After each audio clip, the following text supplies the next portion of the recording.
The Diefenbaker Bridge is a landmark and lifeline for the town of Prince Albert. It's the only bridge spanning the North Saskatchewan River within 120 kilometers in either direction. It's also where Cathy Crane does most of her ministry. Thank you very much. You're welcome. Blessings.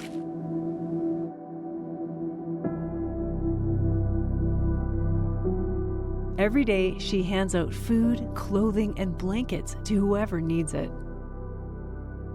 In the last 4 years, there has been a steady increase in the number of people experiencing homelessness, and they're getting younger.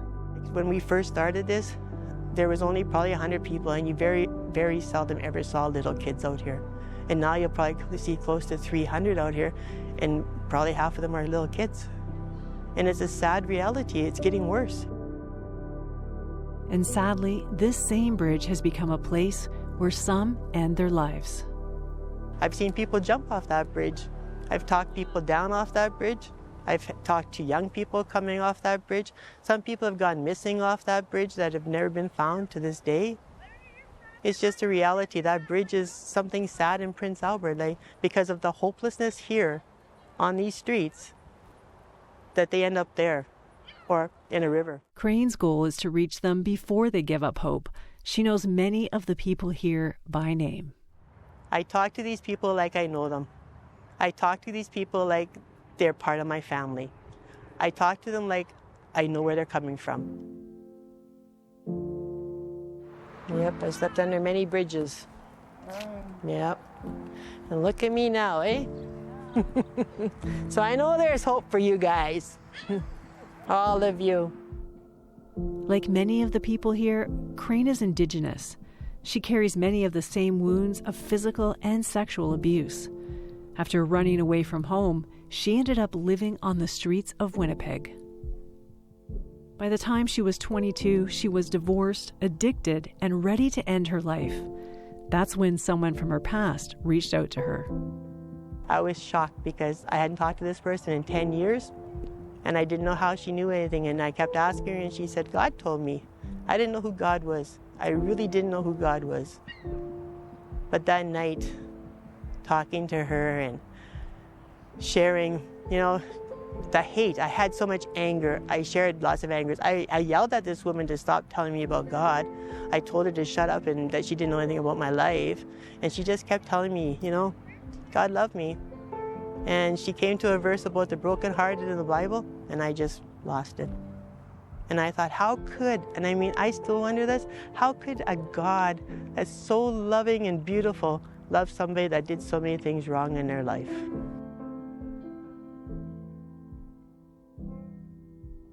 Crane says that love healed her and radically changed her life. And that's what brings her to this park day after day. And it's sad for me because this is where I was. This is my life at one time. Yes, they're addicted or they're homeless or they have issues and pains and stuff like that. But it's not who they want to be. It's not where they want to be. It's where they are at right now because they have no place else to go. It's a hopelessness. You don't know how to get off that ride. But they're still people, and they still need love, and they still want to hear, if somebody cares about them. So we come down here all the time. Jesus, thank you. We thank you that you are sovereign. Oh, yes, Lord. You are the omnipotent and omnipresent. Yes. Many of the people here have come to know and trust Crane and the volunteers, people who understand the painful residential school legacies that broke so many families apart and the powerful healing reconciliation through their creator. And I wish a lot more people would come and see this and come and help out down here and start handing out and just sharing, sharing stories with them, sharing love with them, sharing God with them, getting to know them and hearing their stories instead of saying, oh, there's another drunk, there's another person that's, passed out. That's not who they are.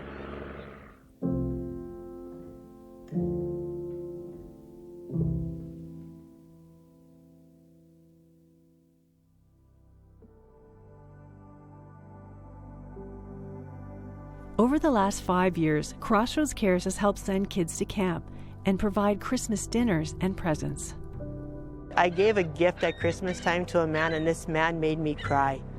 He was 60-some years old, and I gave him a Bible, a pair of socks, and some food one night here that we were handing out Christmas gifts with. And it was the very first Christmas gift he ever had in his whole entire life. I could not imagine that. And I still can't imagine that. He brought me to tears.